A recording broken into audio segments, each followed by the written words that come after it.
Dear student, Assalamu alaikum. How are you? I am fine by the grace of Allah. Hopefully you are all well and stay at home. আজকের topics হচ্ছে transformation, যেখানে simple complex compound আমি লিখেছি, তোমরা ইতিমধ্যে বোর্ডে লেখাটা দেখতে পাচ্ছ। তো এখানে আমি আগের পর্বে তোমাদের ধারণা দিয়েছি যে ট্রান্সফরমেশনের অংশের যে সিম্পল কমপ্লেক্স কম্পাউন্ডটা আছে তার আগে ক্লোজ সম্পর্কে ধারণা দিয়েছি, সিম্পল সেন্টেন্সের বৈশিষ্ট্য তারপরে কমপ্লেক্স সেন্টেন্সের বৈশিষ্ট্য এবং কম্পাউন্ডের বৈশিষ্ট্যগুলো তোমাদের দেখিয়েছি। তোমরা খুব সহজেই সেটা বুঝতে পেরেছ আশা করি। তো আজকে আমরা জানবো যে কিভাবে সিম্পল থেকে কমপ্লেক্স করতে হয়, কিভাবে সিম্পল থেকে কম্পাউন্ড করতে হয়। এই ধারাবাহিকতায় আজকে থেকে আমরা পরবর্তী ক্লাসগুলো এই ধারাবাহিকতায় দেখতে থাকবো। তো তোমরা ক্লাসগুলো খুব মনোযোগের সাথে করো, আশা করি তোমরা বুঝতে পারবে খুব সহজেই। তো আজকে আমরা পড়বো হচ্ছে, এখানে আমি তিনটে লিখেছি যদিও, তো আজকে এখানে পড়বো হচ্ছে সিম্পল টু কমপ্লেক্স, যে সিম্পল টু কমপ্লেক্স কিভাবে করতে হয়, সিম্পল থেকে কমপ্লেক্সে কিভাবে করব। তো আমরা যদি রুলস আকারে করি তাহলে রুল 1 এ দেখব যে সিম্পল সেন্টেন্সটা তাহলে কি, যে সেন্টেন্সে একটি সাবজেক্ট, একটি ভার্ব এবং একটি অবজেক্ট থাকে। আর কমপ্লেক্স হচ্ছে দুটি সাবজেক্ট, দুটি ভার্ব এবং দুটি অবজেক্ট থাকবে এবং একটি রিলেটিভ প্রোনাউন থাকবে। তো এইখানে আমি প্রাথমিকে একটা রুলস তোমাদের দেখিয়ে নিই, যে verb plus ING plus object বা আদার্স কিছু থাকতে পারে, যুক্ত সিম্পল সেন্টেন্স ওকে। কমপ্লেক্স যদি করি, কমপ্লেক্স করতে দেখো এখানে কি করতে হবে, আমাদের পরিবর্তন শুধু এটুকুই করতে হবে, ভার্বের সাথে আইএনজি যেটা আছে এটা পরিবর্তন করতে হবে। তো রুলসটা দেখো, প্রথমে অর্থাৎ প্রথমে বলতে যে পাশে ভার্বের সাথে আইএনজি থাকবে, তো প্রথমে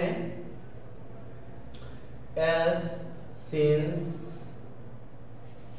when থেকে যে কোনো একটি শব্দ তোমাকে ব্যবহার করতে হবে, প্লাস সাবজেক্ট, ব্র্যাকেটে লিখে নাও সেন্টেন্সের সাবজেক্ট, অর্থাৎ সেন্টেন্সের সাবজেক্ট অনুসারে, আবার প্লাস আইএনজি বাদে ভার্ব, আইএনজি বাদে ভার্ব প্লাস বাকি অংশ।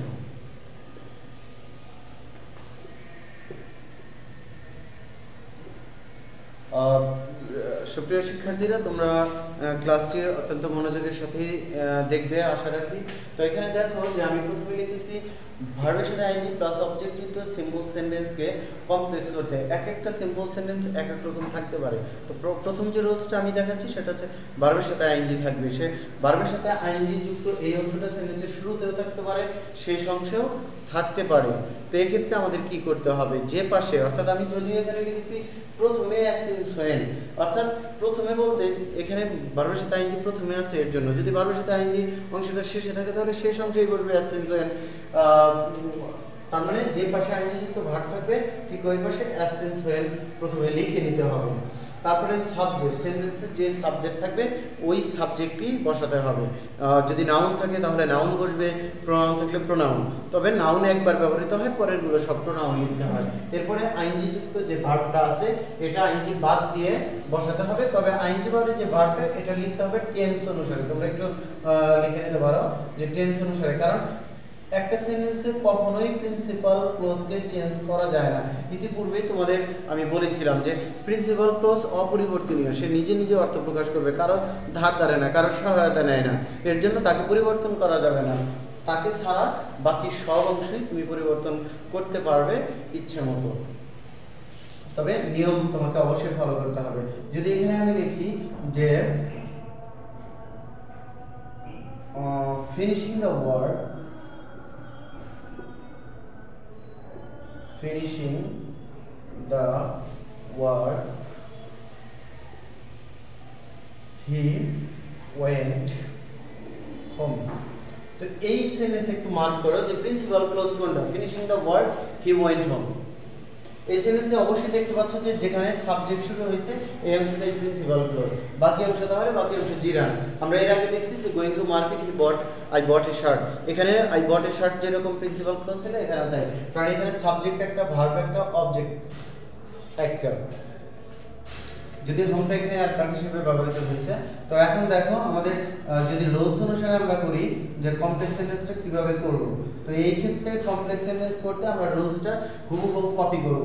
দেখো প্রথমে, অর্থাৎ প্রথমে বলতে যে পাশে ভার্বের সাথে আইএনজি আছে, তো ভার্বের সাথে আইএনজি আছে কোন পাশে, ফিনিশিং এর সাথে, সেখানে এস চেঞ্জ হয়ে থেকে যে কোনো একটা শব্দ আমরা ব্যবহার করব, ঠিক আছে।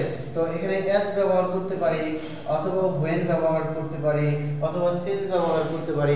আমি যে কোনো একটা, তোমরা যে কোনো একটা লিখবা, আমি দুইটা আপাতত লিখে দেখাচ্ছি। এরপরে কি, এরপরে হচ্ছে সাবজেক্ট, সেন্টেন্সের সাবজেক্ট অনুসারে। তো সেন্টেন্সের সাবজেক্টে আছে হি, তাহলে এখানে হি দেই। যদি এখানে রহিম থাকতো তাহলে এখানে রহিম, যদি হাসান থাকতো তাহলে হাসান, যদি সাকিব থাকতো, যদি ধরো সকিনা থাকে তাহলে সকিনা। তো যাই সাবজেক্ট থাকে এটাই এখানে ব্যবহৃত হবে। এরপরে কি বলছে, আইএনজি বাদে ভার্ব। তো আইএনজি যুক্ত ভার্ব আমরা এই সেন্টেন্সে পাইছি ফিনিশিং। তো ফিনিশিং এর সাথে আইএনজি বাদ দিলে কি হবে, ফিনিশ। কিন্তু একটা শর্ত আছে, শর্তটা কি, টেন্স অনুসারে। টেন্স কোন টেন্স অনুসারে, প্রিন্সিপাল ক্লজের টেন্স অনুসারে। প্রিন্সিপাল ক্লজ এখানে কি আছে, when past tense, তাহলে ফিনিশের পাস্ট কি, ফিনিশড। এরপরে কি, বাকি অংশ, বাকি অংশ, তাহলে বাকি অংশ কি আছে, যেহেতু আমরা ফিনিশিংটা চেঞ্জ করেছি, তো বাকি অংশ তা থেকে হোম পর্যন্ত আছে, এটা আমরা লাস্টে যোগ করে দেব। Finishing the word he went home. তো দেখতে পাচ্ছ খুব ইজিলি, খুব সহজেই, খুব মানে সিম্পল ওয়েতে আমরা একটা রুলস সম্পন্ন করলাম। আমি আবারও দেখাচ্ছি যে আইএনজি যুক্ত ভার্ব যদি থাকে তো সেই সেন্টেন্সকে কমপ্লেক্স করতে প্রথমে যে পাশে আইএনজি থাকবে ঠিক ওই পাশে অ্যাজ সিন্স হোয়েন বসাতে হবে। এরপরে সাবজেক্ট টেন্স অনুসারে, অর্থাৎ সেন্টেন্সের সাবজেক্ট অনুসারে যা থাকবে তাই, আইএনজি বাদে ভার্ব টেন্স অনুসারে বাকি অংশ। তো এখানে আমি একটা রুলস দিয়েছিলাম, সেখানে আইএনজি যুক্ত অংশটা প্রথমে আছে, সে আমি প্রথমে চেঞ্জ করেছি। প্রথমে কি, অ্যাসেন্স হোয়েন থেকে যে কোনো একটা বসাতে হবে।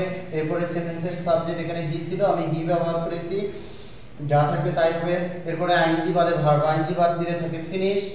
প্রিন্সিপাল ক্লজ পাস্ট টেন্সে, এর জন্য এটা পাস্ট টেন্স হয়েছে ফিনিশড। তারপরে the word he went home, বাকি অংশ আমরা বাকি অংশটা লিখে নিয়েছি। তো আমাদের পরিবর্তন হয়েছে মাত্র এটুকু, আর বাকি অংশ যা ছিল তাই। তো আশা করি সুপ্রিয় শিক্ষার্থীরা তোমরা একটা রুলস বুঝতে পেরেছো। আচ্ছা, এই রুলসের উপর আমি শেষে একটা আইএনজি যুক্ত ভার্ব দিয়ে দেখাই যে the man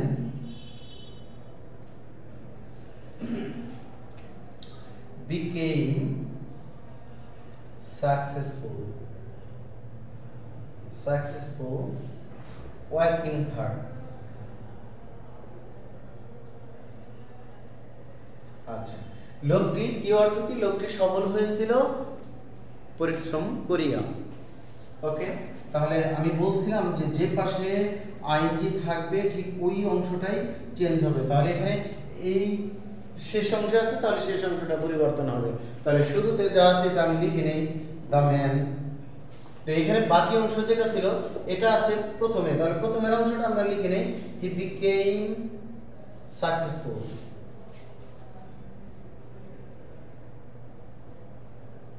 he became successful. এখন আসো, তো আমরা জানি যে আইএনজি যুক্ত ভার্বটাকে চেঞ্জ করতে হবে। তো সেক্ষেত্রে প্রথমে আমাকে লিখে নিতে হবে অ্যাস চেঞ্জ হোয়েন থেকে যে কোনো একটা অ্যাস, তারপরে সাবজেক্ট। তো সাবজেক্ট যা থাকবে তাই, the man.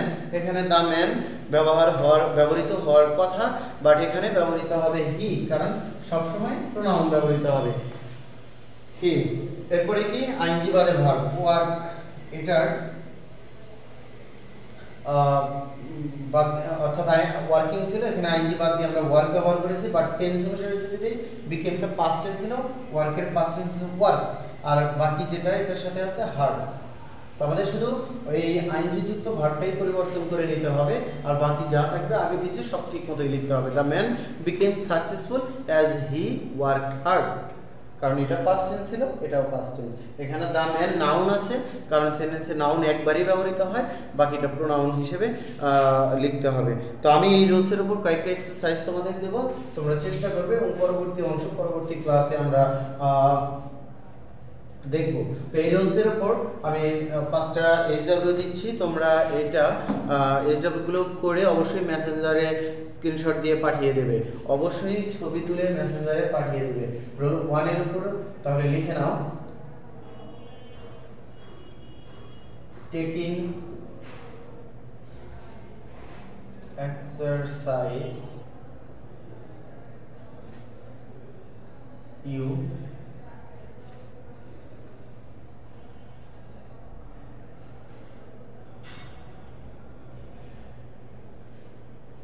make yourself fit.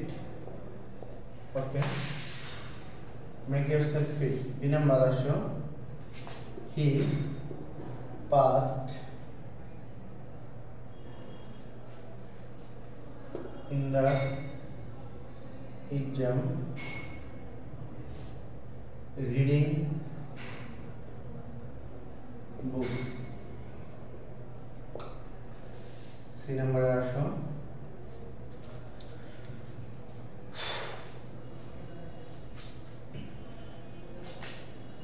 okay, reading newspaper.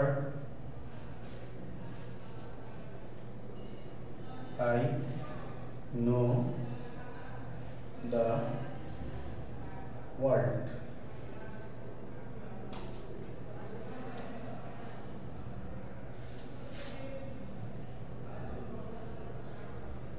Going to Dhaka, she met him. A number,